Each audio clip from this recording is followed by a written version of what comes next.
April 25th, 1988. Copperas Cove, Texas.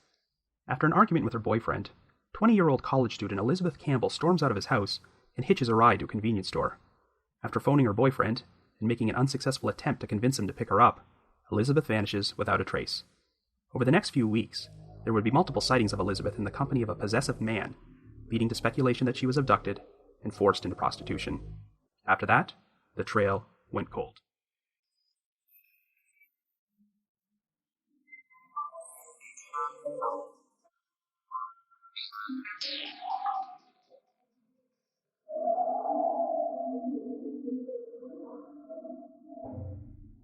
Hello everyone, and welcome to the latest Minisode of The Trail Went Cold. I'm your host Robin Werder, and today I will be covering another case which was featured on Unsolved Mysteries, the 1988 disappearance of Elizabeth Campbell. This mystery was suggested a while back by a listener named Fred, so thank you Fred. I thought it would be a good time to cover it since the segment was recently uploaded to Amazon Prime, and it's kind of an overlooked case from the show. Like many unsolved disappearances, there were unconfirmed eyewitness sightings of the victim after she vanished. Most of the time, eyewitnesses are mistaken about who they saw, but there's something about these sightings which seem to open up the possibility that Elizabeth was abducted, kept alive by her captor, and possibly forced into sex slavery. I previously featured this case in an article I wrote for listverse.com titled 10 Missing Persons Cases with Strange Sightings, which was originally published in February of 2016. But before we get started, just a brief reminder that The Trail Went Cold is a weekly podcast, which alternates between our regular full-length episodes and shorter minisodes like this one. We deliver either a new full-length episode or a new minisode every Wednesday. We're currently available for download on several platforms, including iTunes, Stitcher, and Google Play Music, so if you're new to this podcast and you like it, be sure to subscribe to it. The Trail Went Cold also has its own PayPal account and a donate button on the website. If there's anyone out there who feels like making a donation, we would greatly appreciate it, and we'll be sure to give you a shout-out on a future episode. We also have a bunch of new donors this week, including Elliot, who has signed up for recurring monthly donations, donors named Kyra and Purity, and a donation from the Berwick-Daggurian Gallery. So thank you very much to everyone for their generosity. And in case you missed my announcement last week, I'm going to be appearing at CrimeCon this year at the JW Marriott Hotel in Indianapolis from June 9th to the 11th. The Trail Went Cold is going to be represented on Podcast Row alongside the best true crime podcasters in the business. So if any of you listeners are attending, feel free to come say hi, because I'd love to meet you in person. But if you're planning to attend but haven't bought passes yet, we have a promo code you can use to receive a 20% discount. Just visit crimecon.com and receive your discount by entering TTWC20. That's TTWC20. Hope to see you there. Oh, and I also wanted to take a brief moment to give shoutouts to some true crime blogs that have given favorable plugs to The Trail Went Cold during the past month. There's deeptalkradio.com, where Aurelia Frau wrote an article about the return of Unsolved Mysteries to Amazon Prime and mentioned The Trail Went Cold. There's truecrimeguy.com, in which Mike Morford talked about The Trail Went Cold in an article about true crime podcasts. And truenoirstories.wordpress.com, in which the anonymous author listed The Trail Went Cold in an excellent article about true crime podcasts and referred to yours truly as the friendliest sounding man on earth. So thank you very much, folks, for your support and for helping put our podcast name out there. So with all that business out of the way, let us now examine the unsolved disappearance of Elizabeth Campbell.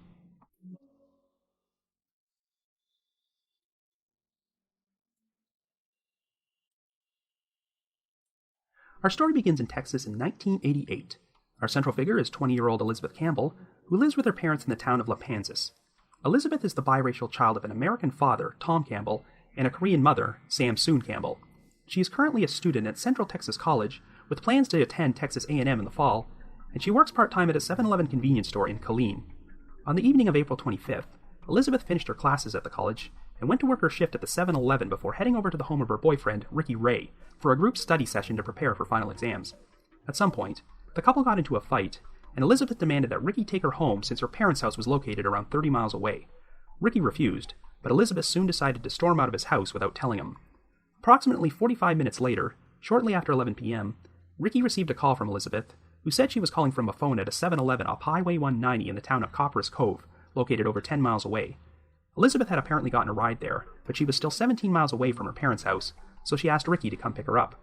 However, Ricky was still angry about their previous argument and refused to go get her, so Elizabeth said she would find another ride, and angrily hung up.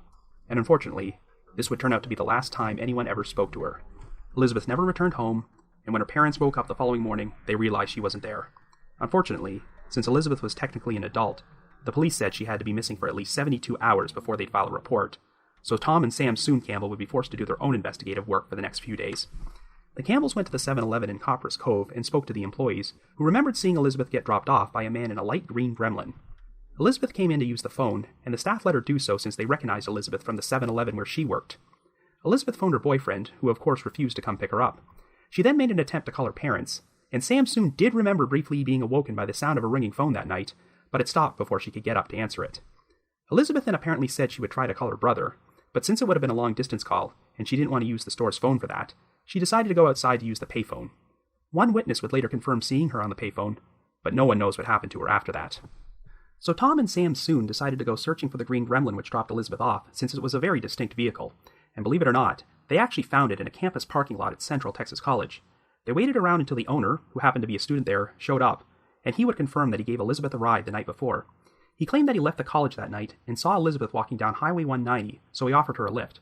However, the driver was only going as far as Copper's Cove, and he could not take her all the way to Lampasas, so he dropped Elizabeth off at the 7-Eleven. Even after the Campbells were finally able to report Elizabeth missing with the police, they did not stop their legwork and spent the next several weeks distributing thousands of missing persons flyers throughout Texas. Well, at one point, Sam soon traveled to a gas station near Waco, 85 miles from where Elizabeth was last seen, and when she showed the convenience store clerk a missing persons flyer, he actually recognized Elizabeth from her photo. The clerk remembered seeing a young woman matching Elizabeth's description 6 days after she was reported missing. The woman was accompanied by an unidentified Asian man who looked like he was pretty possessive of her. The man spoke harshly to his female companion in a language the clerk did not understand, and she pretty much kept her head down the entire time she was in the store. The man had a strong grip on the woman's arm and did not let go of her, even when he was paying for his transaction. When the woman briefly looked up at the clerk, her male companion briskly dragged her out of the store. Well, it wasn't long before a clerk at another convenience store thought she recognized Elizabeth from her missing persons flyer. She described a strikingly similar incident which took place 2 weeks after Elizabeth's disappearance. Only this time, the sighting took place in Copper's Cove, only 2 miles away from Elizabeth's last known location. Once again, this clerk described seeing a young woman matching Elizabeth's description in the company of an Asian male, who held onto her wrist the entire time they were there and seemed very possessive of her. The couple purchased some ice cream, but the woman kept her head down the entire time and did not speak even after the clerk spoke to her.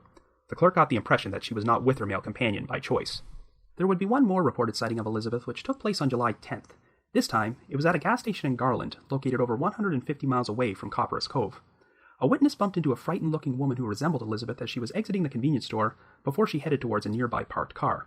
Now apparently, the police were skeptical that the woman at any of these reported locations was Elizabeth, but her parents became fearful that she might have been abducted, held against her will, and possibly forced into prostitution or sex trafficking by her unidentified male companion. The case stalled for a couple of years until there was a very strange and unexpected development in June of 1992. The Crockett County Sheriff's Department in the town of Ozona discovered that they had Elizabeth's purse in their property room. It contained some of her identification, including her social security card and credit card, but her makeup, hairbrush, and keys were missing. But the really weird part is that no one knows how the purse got there. Ozona is located over 200 miles west from where Elizabeth was last seen. Presumably, someone found the purse in the area and turned it into the sheriff's department, but it doesn't look like they had any record of when exactly it was found or who turned it in. And of course, when they ran this update on Unsolved Mysteries, they somehow managed to make a photograph of a purse look as creepy as hell when they showed it with eerie music and Robert Stack's narration playing in the background. Don't ask me why, but I always found that photo to be strangely unnerving. But sadly, this lead didn't go anywhere, and there haven't really been any major developments in this case for years. So I guess you could say, the trail went cold. Well, this is a very sad case, since Elizabeth's disappearance might have been preventable if her boyfriend hadn't been such a jerk and just given her a ride or picked her up from the convenience store, but I'm sure he beats himself up for that decision a lot. And it sounds like her mother was just seconds away from answering the phone when Elizabeth called her for a ride. I cannot be certain if Elizabeth was able to make an attempt to contact her brother from the payphone outside the 7-Eleven, but it seems apparent that something happened to her shortly after she left the store. I wish I had more information about the college student who picked up Elizabeth in the green Gremlin and dropped her off at the 7-Eleven. It sounds like Elizabeth's parents spoke to him before the police did, but I'd like to think that he was formally questioned at some point and cleared as a suspect. Elizabeth's mother apparently described her as a naive, trusting girl, so it is possible she could have accepted a ride from the wrong person outside the convenience store. It seems pretty likely that Elizabeth was taken against her will at some point that night, but the big question is, was she a victim of foul play, or was she actually kept alive and forced into prostitution? Well, whenever a young woman goes missing these days, and there is no direct evidence of foul play, there will often be speculation about her becoming a victim of sex trafficking. The Unsolved Mystery segment contained an interview with Lois Lee, the founder of Children of the Night, which for the past 4 decades has been the premier organization for rescuing young victims from prostitution and sex trafficking. During her interview, Lee goes into detail about how these victims are often repeatedly abused by their captors until their identity is stripped away and they are supplied with a new one. This process allows the victim's captor to have total control over them at all times when they force them into prostitution. While no one wants to believe that their child was abducted and forced into sex slavery, I can understand why Elizabeth's parents would have thought this was the best case scenario, because at least it would have meant she was still alive. If this theory was true, then the possessive Asian male seen in the convenience stores with the woman resembling Elizabeth might have been her pimp. But there's a big issue which prevents me from believing that woman was Elizabeth. These sightings took place a very short time after she disappeared. The first sighting was only 6 days after Elizabeth was reported missing, and I have my doubts that a kidnapper would take his victim out into a very busy public place so soon after he abducted her. Like I just said, Lois Lee went into great detail about the methods pimps will use to control their victims, which involves keeping them confined and putting them through hell for a protracted period of time. By using tactics such as physical and sexual abuse, and depriving them of food, water, and light, the pimp creates, as Lee describes it, an invisible leash. It will reach the point where he will feel comfortable taking his victim out in public because he's confident that she won't dare try to escape. Well, could Elizabeth's kidnapper have reached this point after holding her in captivity for only 6 days? Granted, the first sighting took place in Waco, 85 miles from where Elizabeth disappeared, so maybe her captor might have thought it was okay to bring her out in public. But remember, the second sighting took place in Copperas Cove, the very same town she vanished from. By this point, Elizabeth's face is going to be plastered all over the area on missing persons flyers and in the newspaper, so it would be an enormous risk to bring her out into the open there. Not to mention that the sighting occurred only 2 weeks after Elizabeth went missing, so the timeline doesn't add up. It really doesn't make much sense for someone to kidnap Elizabeth in Copperas Cove, take her 85 miles away to Waco, and then bring her all the way back to the same place she was abducted from 2 weeks later. I guess it's not impossible that the scared-looking woman the witness saw in Garland 2 months later could have been Elizabeth, but there are so many missing persons cases which have demonstrated that eyewitnesses can be mistaken about who they see, so I'm inclined to believe that none of the 3 sightings were actually Elizabeth. All that being said, the 2 sightings of the woman and her possessive male companion are so similar that I'm willing to believe that they might have actually been the same people, who happened to stop at separate convenience stores in Waco and Copperas Cove. So I'd be very curious to know what the actual backstory for these 2 people might be. That's not to say the Asian man was a pimp and the woman was his prostitute, but it is possible they were a couple trapped in a very controlling relationship, and the man was an abusive jerk who always kept his spouse on a tight leash whenever they went out in public. The most bizarre clue in this case is the discovery of Elizabeth's purse in the property room of the Crockett County Sheriff's Department 4 years after she vanished.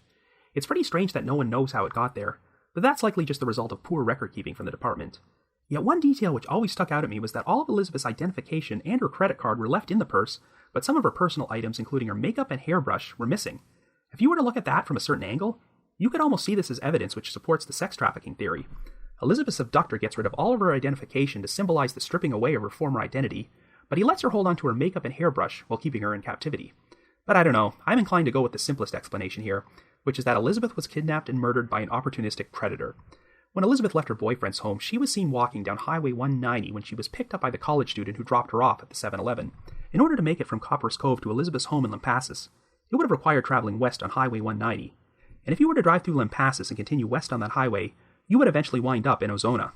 So I think the most likely scenario is that a stranger offered Elizabeth a ride at or near the 7-Eleven and eventually murdered her somewhere before disposing of her body. If the perpetrator was someone who wasn't from the area and was just passing through, like a trucker or something, they might have continued going west on Highway 190, but by the time they reached Ozona, they noticed that Elizabeth's purse was still in the vehicle, so they decided to toss it. Someone then found the purse and turned it in at the nearest police station, but it was forgotten about for 4 years. Which is too bad, because if someone had looked at Elizabeth's ID and realized she was a missing person from 200 miles away, this case might have had a better chance of being solved. Sadly, I do not think that Elizabeth is alive, and she was probably murdered on the same night she disappeared. And even if she was abducted and forced into prostitution, the chances of her still being alive 30 years later are very slim. Articles which have been published about this case in recent years state that Elizabeth's parents are both getting up there in age and not in the best of health, so I can't even be certain if they're still alive right now. But if they are, it would be nice if they could still get closure. So if you have any information on the unsolved disappearance of Elizabeth Campbell, please contact the appropriate authorities. But if you just have your own theory about what happened, feel free to leave me a comment or send me an email at robin.warder@icloud.com.